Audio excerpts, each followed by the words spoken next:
Very pleasant good evening to all of you tonight. It is so good to be back here.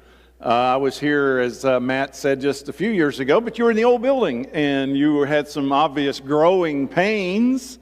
And I love this facility, and I can see why Matt is excited about the opportunities for growth. We had breakfast together in Nashville not too long ago, and every time I'm with him, he talks about you all. And the enthusiasm of being around another fellow preacher of the gospel, and to hear his enthusiasm about the work that he does and the people he does it with and the people he has around him it just is so encouraging. And for me to be able to be with you through the month of June and to share in what he already shares in on a regular basis is certainly a treat for me. And I appreciate the invitation and the opportunity that you've given me in the month of June. Julie will be with me toward the end of the month, and she's looking forward to being back in Dayton. It's kind of her hometown in some kind of ways. And her dad preached at Knollwood for years, and so she's really excited about coming back to Dayton. And so I'm excited she's going to be here with me toward the end of the month. There are 7.5 billion people on planet Earth. And approximately half of them drive from Cincinnati to Dayton every afternoon. I was right there with them. Wow. You know, I decided that for my home near Nashville, that Florence, Kentucky is halfway. Time-wise, that once I get to Florence, I'm halfway here, you know? That's just the way it goes. Turn in your Bibles tonight to 2 Corinthians 7 and verse 1. That's where we're going to start tonight. 2 Corinthians 7 and verse 1. Paul writes, and he says, "Therefore, having these promises, beloved, let us cleanse ourselves from all defilement of flesh and spirit, perfecting holiness in the fear of God." It's that last phrase I'm interested in. Some translations render that, "Let us perfect holiness out of reverence for God." What does that mean? And how does that apply to this thing called marriage? Well, we're going to find out. But before we do, I want to launch into a fictitious story. I'm going to choose a fictitious name, like Russ. Perfect. Russ goes to his car, hits the button on the key fob to open the door and unlock the car, and it doesn't work. That's odd. He hits it again, and it doesn't work. He takes the key and is able to get in the car the old-fashioned way. But when he does, it won't start. And he notices his gas gauge is on empty. He had just filled it up that morning. In fact, Russ began to notice that nothing in his car was working. So, the vehicle had to be towed to the dealership. And the mechanic comes back with a diagnosis and says, Russ, you've got a bad BCM. It stands for the Basic Control Module of the car. It's kind of the brain of your vehicle. If it goes bad, then not anything in your car is going to work. Now, Russ could have insisted, no, I want you to fix my door locks. I want you to fix my gas gauge. I want you to fix all of the things in the car that's not working. But Russ was smart. He was smart enough to know that if they replaced the BCM, the basic control module, that would take care of all of the other symptoms. Ladies and gentlemen, I wonder, when it comes to marriage, I wonder how often we just focus on the symptoms instead of the basic control module. Here comes a couple and they sit down and they say, we need to work on communication. We need to communicate better as husbands and wife. Okay, but that's a symptom. Another couple comes in and they say, we need to get better at handling conflict resolution. Okay, but that's a symptom.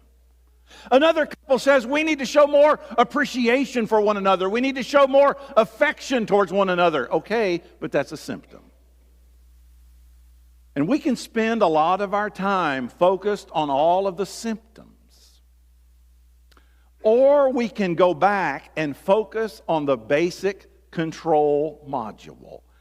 And the basic control module in the marriage relationship of two Christians is a spiritual focus. It is a spiritual motivation. It is 2 Corinthians 7 and verse 1. Let us perfect holiness because we reverence God. I don't know what you think that means.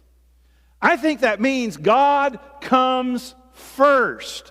In every part of your life, in every relationship in your life, in everything in your life, God comes first. So here's my question. Is marriage exempt from 2 Corinthians 7 verse 1? Or would marriage be included in 2 Corinthians 7 and verse 1? You see, it all comes down to one thing.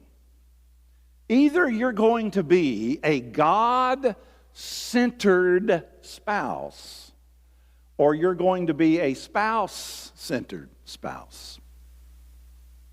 A spouse-centered spouse will act nice toward her husband as long as he acts nice towards her. A spouse-centered spouse will go out of his way for his wife as long as she remains agreeable and affectionate. But does it ever dawn on us that maybe God demands more from His people? I think Paul says it all right here. We are to perfect holiness because we reverence God. In other words, the number one motivating factor for everything we do, for every relationship we have, including this very special, albeit brief, earthly relationship called marriage, is because we reverence God. I'm not called to love my wife and serve my wife because she's holier than anybody else. I'm not called to love and serve my wife because she always makes me happy. I am not called to love and serve my wife because things between us 24/7, 365 are always wonderfully ooey and gooey and romantically wonderful. I am called to love my wife out of reverence for God. Period. 2 Corinthians 7 and verse 1. And that means that every behavior that I choose, every attitude that I choose, every decision I make must flow from one singular, holy motivation. Is this something that brings honor to God? Which takes me back to the illustration. Are we just treating the symptoms? Or are we willing to work on the basic control module?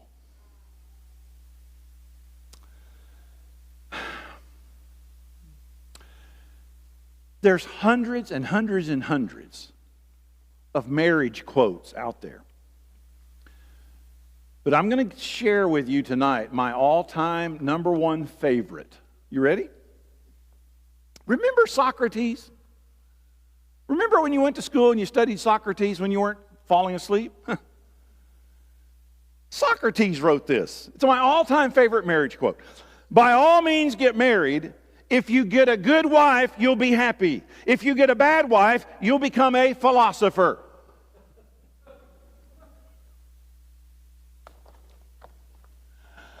Do you ever wonder why God, who designed marriage, have you ever wondered why God didn't design it to be easier? It sounds easy. It looks easy when you're on the outside looking in.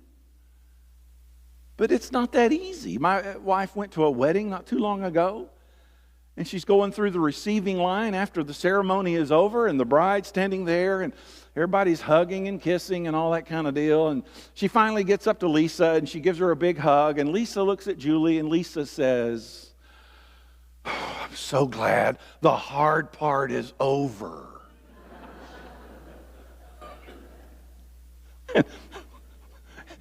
And Julie takes her head and places it in her hands, and she says, "Dearest one, are you in there?" The hard part is over. That's funny. You ever watch Hallmark movies? All the guys are going, "Oh, that's my manhood, you know." Well, if you got daughters, you probably have to watch Hallmark movies every once. How many of you ever watch Hallmark movies? Anybody? Yeah? Okay. 8 of you. Okay. Okay, if you're a fan of Hallmark movies, cover your ears, because I'm gonna, this is a spoiler alert. This is it. Every one of them follows 4 points. Every time, every one, no exception. There's a beautiful couple who meet under improbable conditions. They fall in love. They fall out of love. In the last 10 minutes, they fall back in love. The end. Now, if it is a Christmas holiday Hallmark movie, which runs from July to June, they kiss at the end and it snows every time, I guarantee it. And you watch those things and it just, oh, it's so romantic. It looks so easy, but it's not so easy. Do you ever think about why it's not easy? It's not easy because romantic love, as we tend to define love, romantic love has very little elasticity. You can't stretch romantic love very far because when you start stretching it, it shatters. Because romantic love tends to be about me, all about me. But mature love, holy love, stretches farther than anybody thinks possible. It has to, because when two sinful, selfish people start living together as one, there's going to be trouble unless each of them embrace a higher calling and a higher motivation. What is it? Reverence for God. Does it ever dawn on us that maybe God has a higher purpose for matrimony than two people living at the same address and sharing the same mailbox and eating at the same kitchen table and sleeping in the same bedroom? Does it ever dawn on us that maybe God has a higher purpose?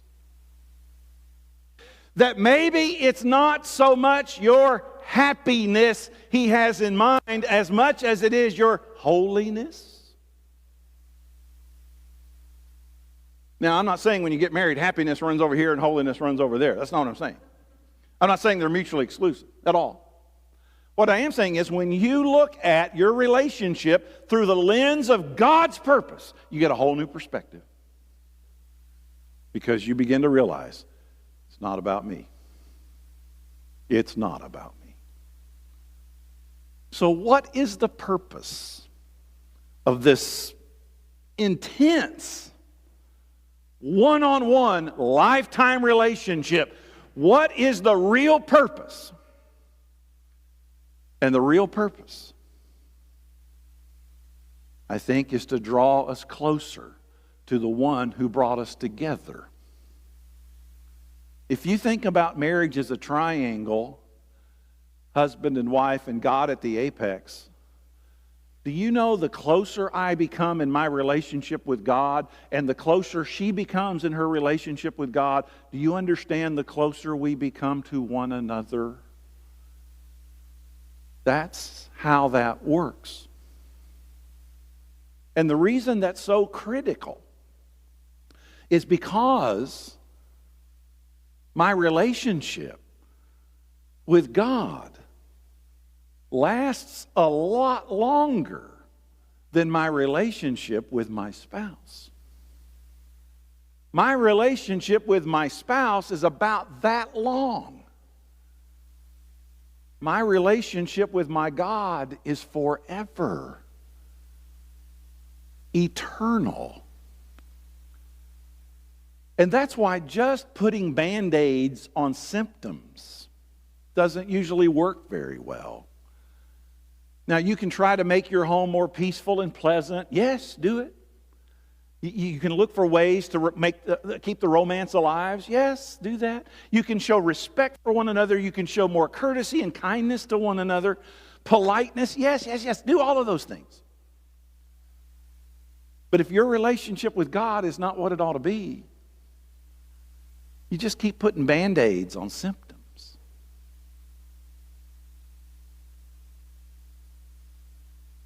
Your marriage will never be right until you get God right.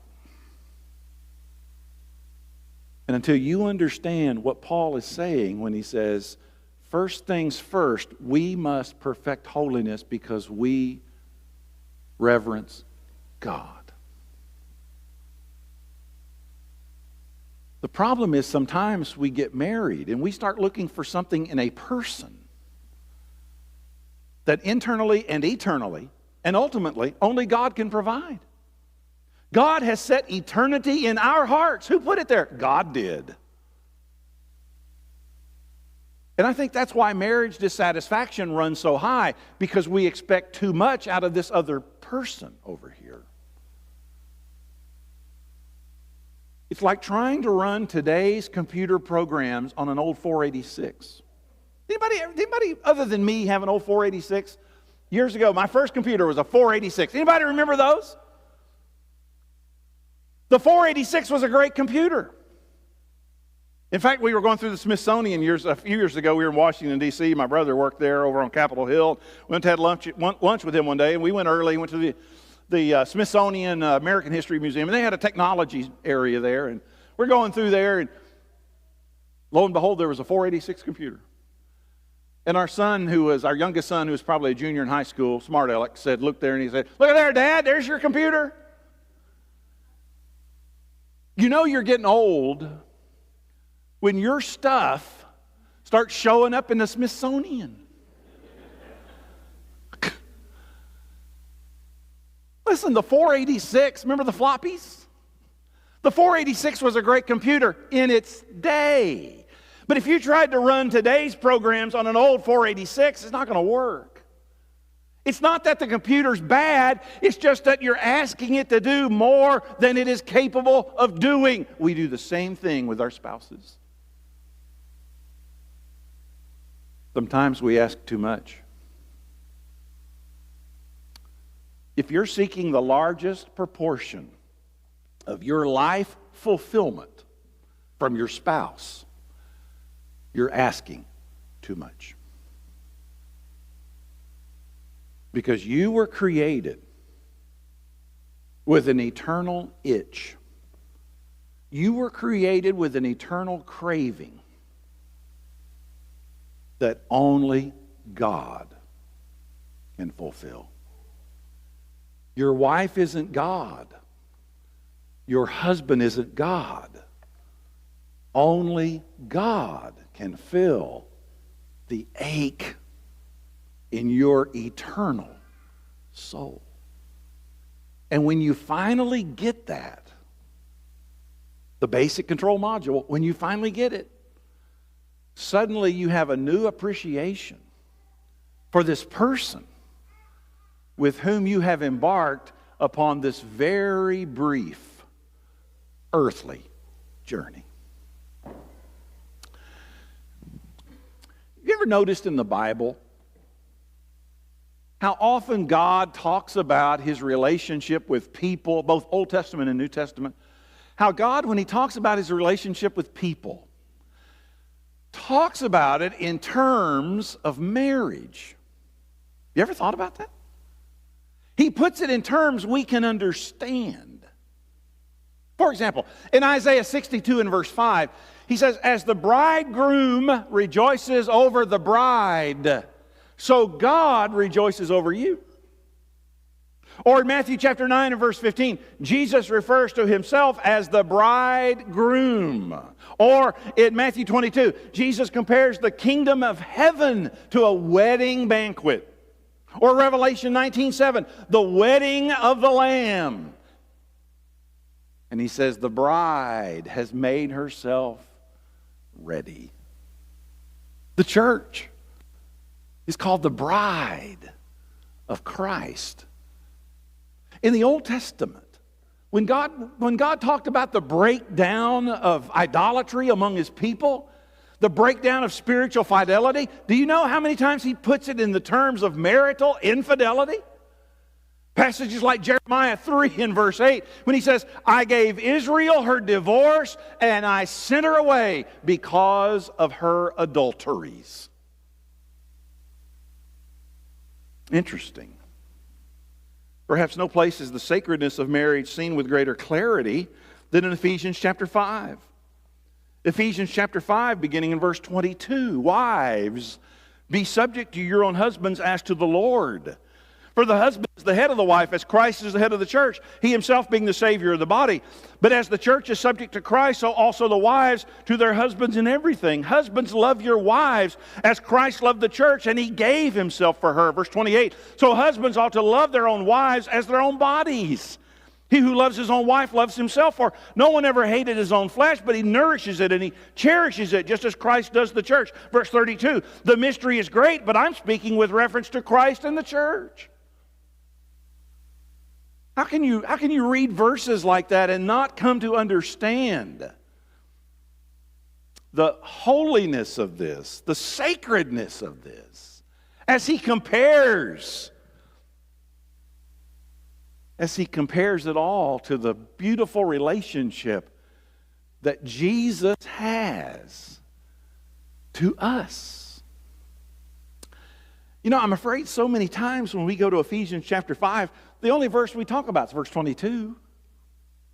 You know, wives, be subject to your own husbands as to the Lord. It's like that's all that Ephesians 5 is about.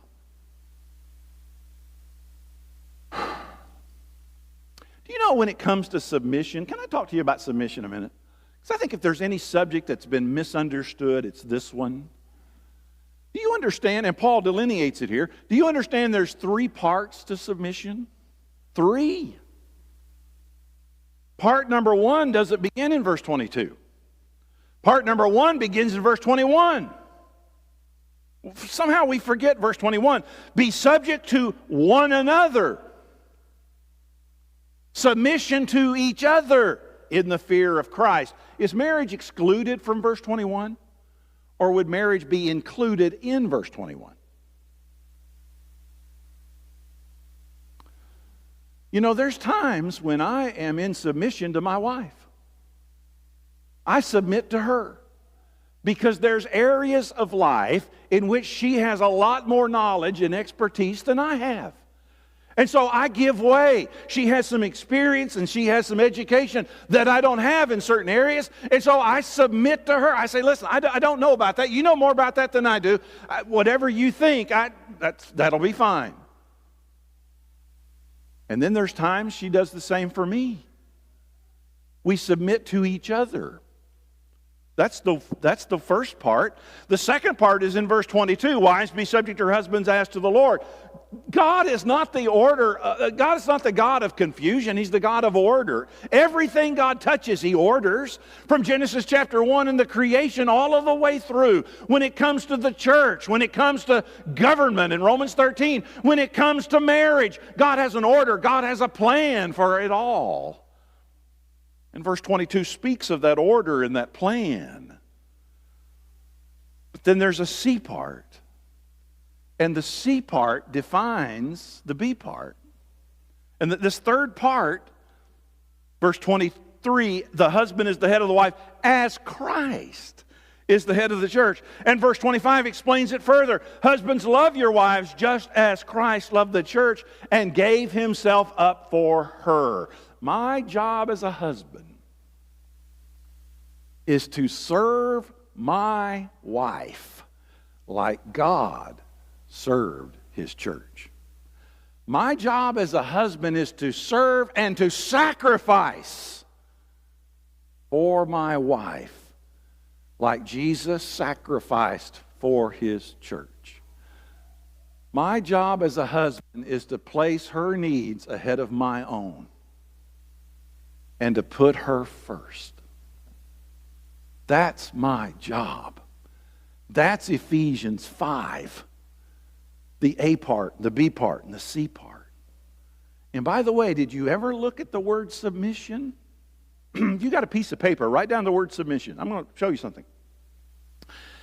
After the prefix sub, draw a line. Because what you have in the word submission is sub and mission.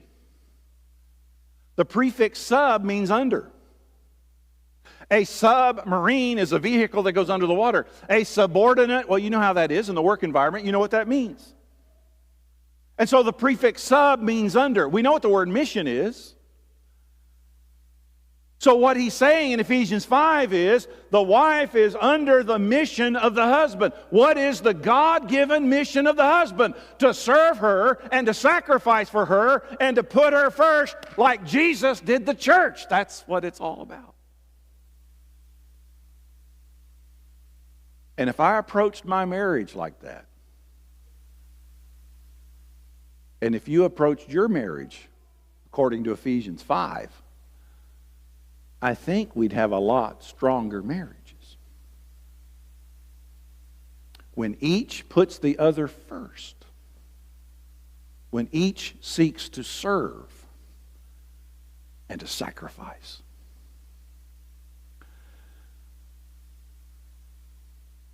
Over in 2 Corinthians 5 and verse 9, 2 Corinthians 5 and verse 9,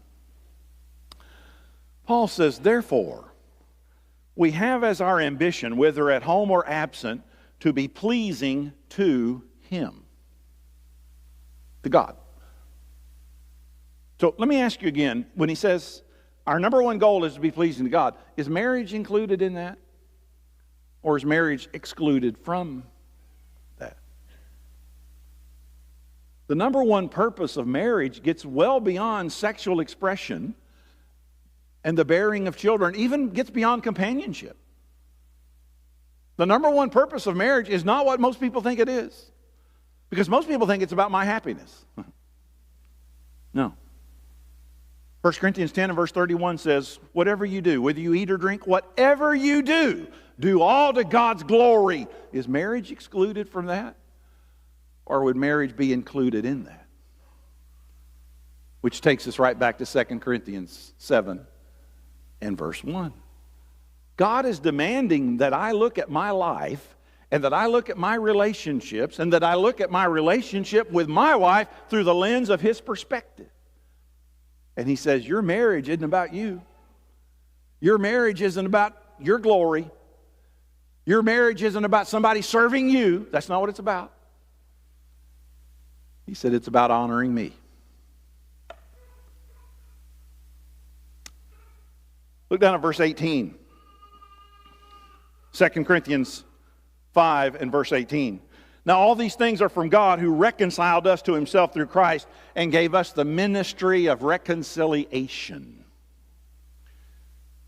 Now, if you want to get technical, I think Paul is talking about the specific Great Commission Jesus gave the apostles to go into all the world and preach the gospel to every creature. He gave those men that ministry of reconciliation. But if you back away a little bit, what is the mission of God's church? Is not the very work of the gospel and the mission of the Lord's church the ministry of reconciliation, to share the good news with people that they can be reconciled to God through the death of Jesus on the cross? You say, well, what does that have to do with marriage? The ministry of reconciliation. What does that have to do with marriage? Let me ask you a question. When two people get a divorce, what's the number one reason? Can you hear the word reconcile? As in irreconciled? As in irreconcilable what? Differences? We hear that all the time. What's the point? The point is pretty simple. If our homes are fraught with fighting and animosity and distrust and anger and resentment, my marriage just contradicted my message. And if my marriage contradicts my message, then I've sabotaged the very goal of my life, which is to live pleasing to Him, verse 9, and to share the message of reconciliation, verse 18, with as many people as I can find. Do you understand when you have a sacred marriage? Do you understand what that means? A marriage that is God-honoring puts flesh on the picture of reconciliation. Because a marriage that is God-honoring will model forgiveness. And it will model selfless love. And it will model sacrifice. What do you think are the basics of reconciliation? In other words, what you and I do as husbands and wives regularly for one another in the areas of forgiveness and selfless love and sacrifice is a tiny taste of what God does for us. Maybe He's wanting us to see what He does for us. So your marriage will either be a stumbling block or a stepping stone to the heart of the gospel message. Now then, there's an exception to that. In Romans chapter 12 and verse 18, Paul says, as far as it depends upon you, be at peace with all men. You know, as you go through life, you learn a very hard lesson. Do you know how many people you can control? One. Do you know that if you have a spouse who is bound and determined to be morally unfaithful, do you know what you can do about that? Nothing. They stand before God and make their own choices. And Jesus talks about that in verses like Matthew 19 and verse 9, where God allows unfaithfulness to break the bonds of holy matrimony and the innocent one to put the other away. But not as a first response, as a last resort. I had somebody tell me one time, they said, I don't think there's such a thing as an innocent party. Well, number one, take that up with Jesus. But secondly, what that person means is there's no such thing as a perfect party. That's true. But folks, it's not about perfection. It never is. It is about glorifying God in my life. It's about asking and answering one question. What would God want me to do? And sometimes a person may have to make a very hard decision, especially when eternal souls hang in the balance, their own and the souls of their children. And when people have to make those decisions, they need our support, and they need our encouragement, and they need our understanding. Because at the core of reconciliation is something that a lot of us forget. At the core of reconciliation also there is involved repentance. Remember what John said in Matthew 3 and verse 8 when he was talking about the Pharisees? They need to bring forth fruit in keeping with repentance. That implies accountability. And sometimes we reduce reconciliation to someone's mere words. When John says, and later Jesus said, look at the fruit. But here's my point. We live in a culture in which people just throw away marriages. where people make promises without any intention to keep them, where spouse bashing becomes a natural favorite pastime. And then you contrast that to believers who work very, very hard maintaining a God-glorifying relationship. You don't think those folks command attention? Our lives, our relationships, our marriages become platforms for evangelism because we become living testimonies to the power of God's forgiveness, to the power of selfless love, to the power of sacrifice. How many of you have been married 30 years? Raise your hand. 30 years. 40. 50. 60. 80. I was doing this little exercise somewhere, and I got up to 50. There's a guy sitting back on the back row, about there where you are back there. He's sitting back there, and he raised his hand. I'd say 60, 70, 80, 90.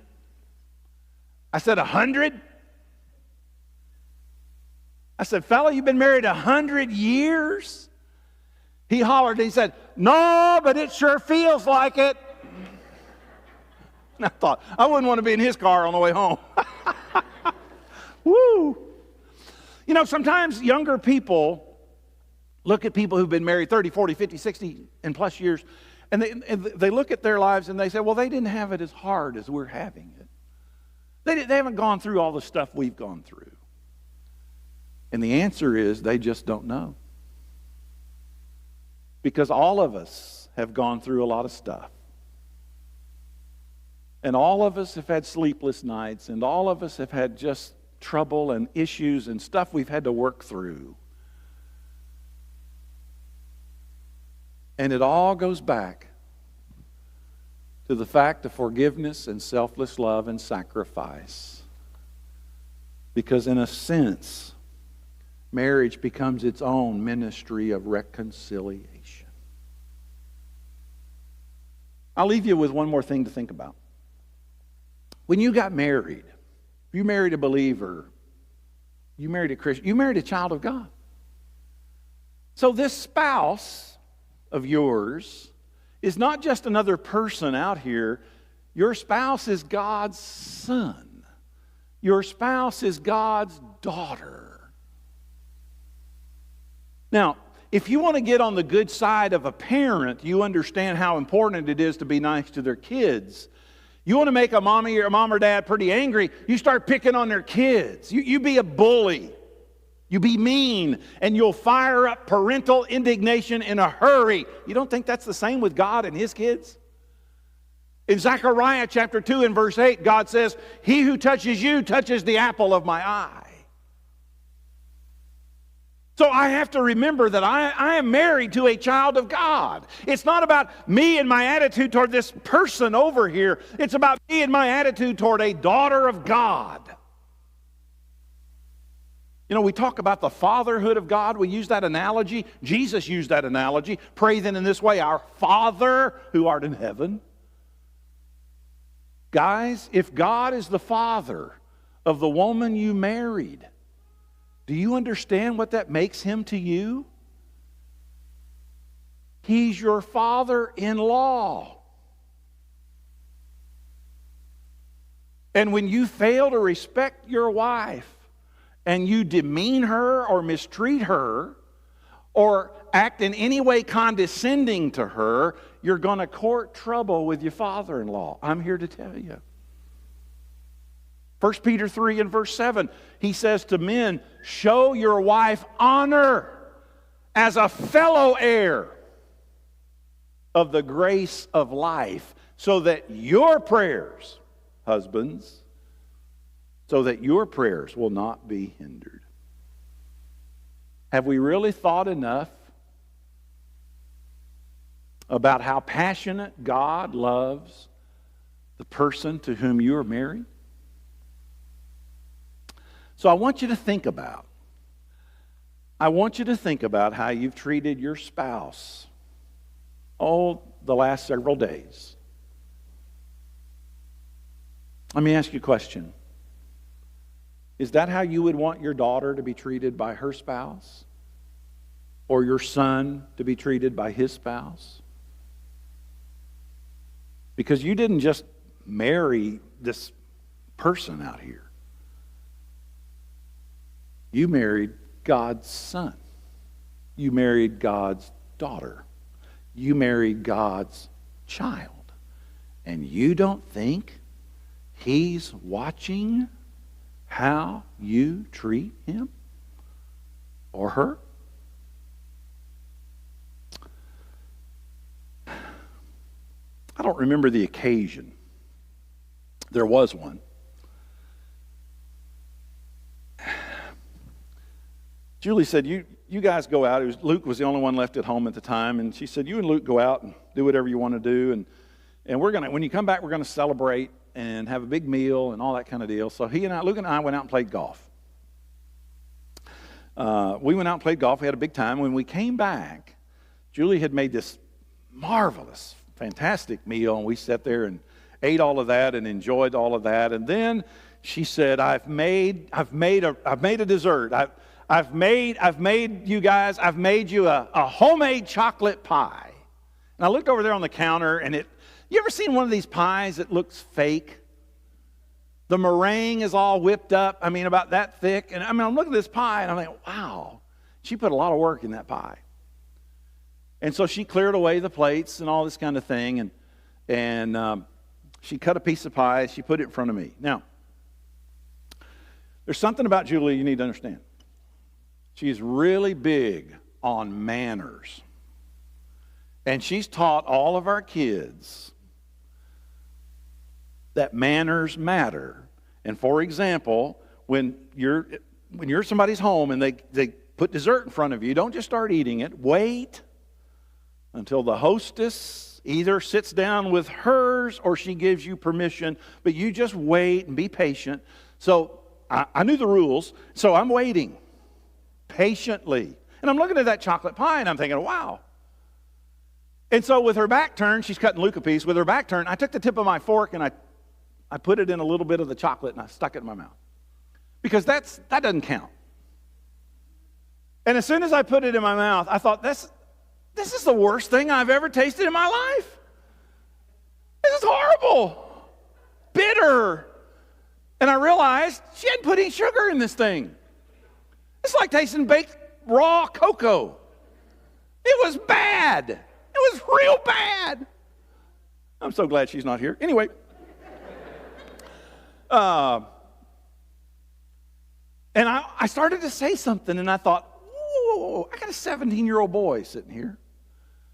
She's going to serve him a piece of pie. And he's not going to dip the tip of his fork in that thing. He's going to go after it like crazy.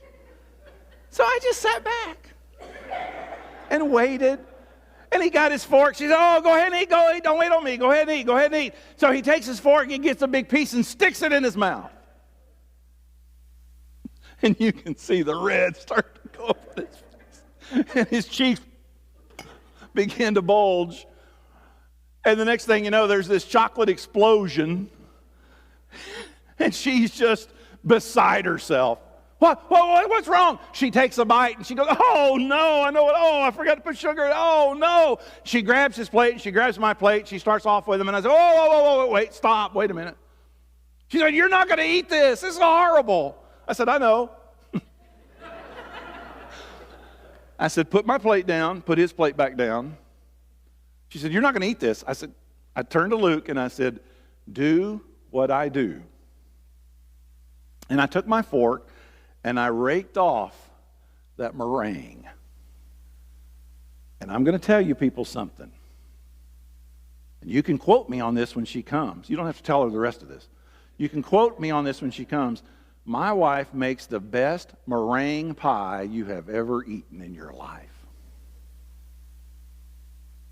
And sometimes marriage is like that. Not every day is going to be sweet. There's going to be days of bitter. There's going to be days of hard. And some days you just have to rake off the meringue and eat it and enjoy every bite. May God help us as we talk about the family this summer, and specifically in the month of June when I'm with you and we talk about marriage, and I kind of come at it a little different way than maybe you're used to. I want us to think that our duty to God comes first. And if we can get that worked out, then a lot of the other will get worked out too.